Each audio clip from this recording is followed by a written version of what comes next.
Hey, everybody, welcome back to another episode of This Week with Carolina Commits, a show where we look past the stars in the rankings and we evaluate the on-field performance of UNC commits.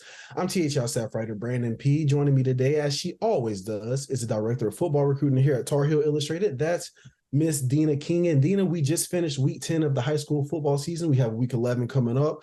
So we're going to look back on week 10. We're going to pick out our 5 best performances of UNC commits this week, and we're going to talk about them. So we're going to just jump right into the list. And jumping off this list at number 5 is we have running back Davion Gauch from Chaminade Madonna, who led his team to an 8-0 record after they defeated Avant Garde Academy 64-0. Can you tell me why he made your list this week? Well, Davion, he's been injured for a couple of weeks. A lot of Carolina commits have been suffering the injury bug, but he come back this week in a very lopsided game. He only ran 3 times for 94 yards with a touchdown. Chaminade is one of the top teams in Florida, in the country. So very talented team. And it was nice seeing him get back on the football field. So big game for Davion. Yeah, I think most running backs are trying to get to that 5 yards per carry mark. I think 3 for 94, he well surpassed that. Going into the next person on our list is number 4, Javarius Green, a wide receiver out of Crest High School. Crest is also 9-0 in the season. They defeated Huss this past week, 49-3. Why did Javarius make the list this week? It seems like he's had a phenomenal senior year. Yeah. He's caught 5 passes for 74 yards with a touchdown, and then he returned a kickoff for a touchdown as well. Just a very highly touted kid that basically, if he gets the ball in his hands, he can go the distance. And what a season he's had for Crest this year. And so big player for them, big play guy. So another big outing for him. Yeah, I believe that's his 3rd or 4th kickoff return on the year. Carolina's looking for those big-time playmakers in the special teams because, we saw against Pittsburgh how that can completely change the course of a game. Jumping into number 3 on this list, we have Keenan Jackson out of Weddington High School. Weddington is 8-1 on the season. This past week, they defeated Cuthbertson 62-14. Can you talk about why Keenan Jackson made the list this week? Going into this game, I thought he may have a big game because this is a former team was Cuthbertson before he transferred to Weddington this past season. So I was right. He caught 8 passes for 184 yards and 2 touchdowns for a Weddington team that has had a great year, standing at 8-1 and getting ready to make a deep playoff run in the next week or so. So good to see Keenan Jackson with a big game. And like I said, against his former team there at Cuthbertson.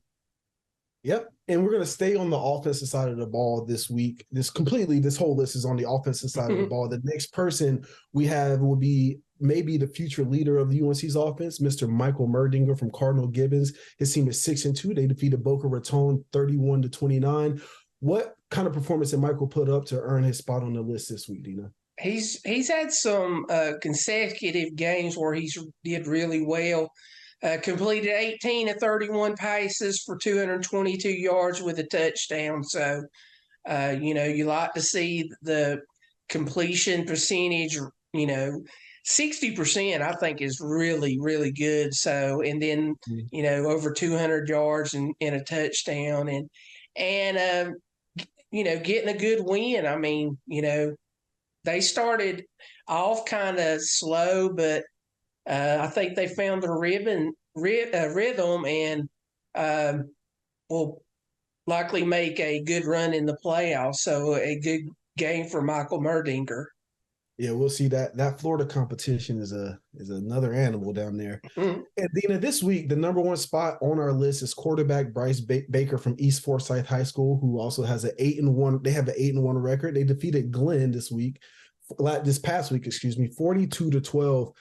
Why did Baker make the list again this week? He's probably made it almost every time I except when think they so. were That's what I was about open. to say. That I was about to say that. But he completed 14 to 20 passes, 276 yards with 4 touchdowns, and also ran for a touchdown. So, the quarterback room at UNC the future looks really great with Merdinger and Baker, putting up really good performances week in and week out. High percentage rate for Baker as well, and people don't realize Baker he's got some wheels on him too, so he is a very mobile quarterback. So they're having a great year there at East Forsyth. Mhm. They got a big game that I'll talk about later in the show, but they're looking to make a deep run in those 4A playoffs up here in North Carolina. Yeah, Dina. Speaking of big games that's coming up, we have our top 3 games that UNC fans should want to check out if they're in the area. The first game we have on here is Crest versus Kings Mountain. Why should UNC fans be interested in this game? Well, if you're a high school football fan in general, you Yeah. should go watch this game because this is two rivals in Cleveland County who I say very strongly year in and year out has some of the best football that you'll see in this state with 4 really talented programs. These two, along with Shelby and Burns. I mean, it's packed house. You have family on each side of the on the visitor side and the home side. You got probably cousins playing each other on the field. So it is a huge game, and it's both teams are coming in undefeated.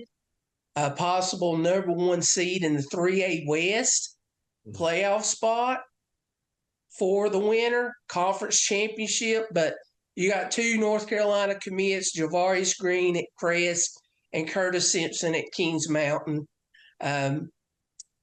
playing on opposite sides of the ball. So Javarius on offense, Curtis on defense.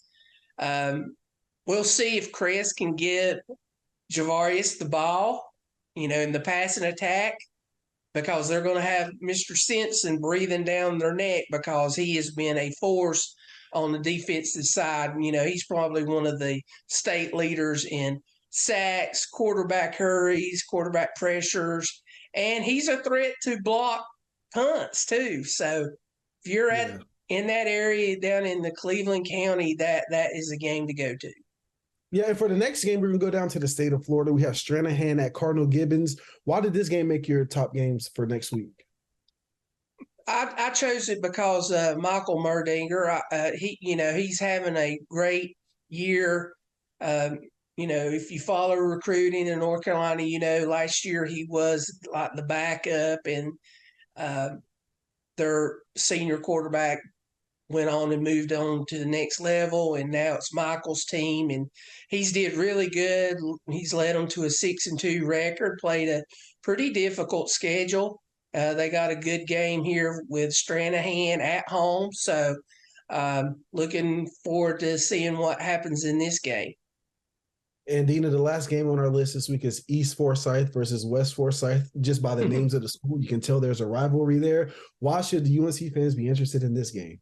Probably for first place in the Central Piedmont, or one of them, because that conference is really loaded, because with those 2 schools, and you have Davie, and you have Mount Tabor, and you have Reagan, and I mean that conference is loaded with a lot of talent. But East Forsyth has to travel from Kernersville to Clemens, the village of Clemens, take on the Titans. Bryce Baker from East Forsyth, he went over 2,000-yard passing. So East Forsyth is explosive on offense. And West Forsyth has offensive lineman Desmond Jackson, who is also a UNC commit, that big anchor on the West Forsyth offensive line. He's a big presence there. Have you seen him play earlier this year against Weddington? So that should be a game where there should be some points scored in that game, because both those teams can score. So if you're in the Piedmont Triad, head up to Clemens and watch East Forsyth and West Forsyth.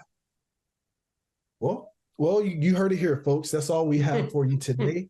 I'm for TarHeelIllustrated.com. I've been Brandon P. She's been Dina King. Thank you for watching. Thank you.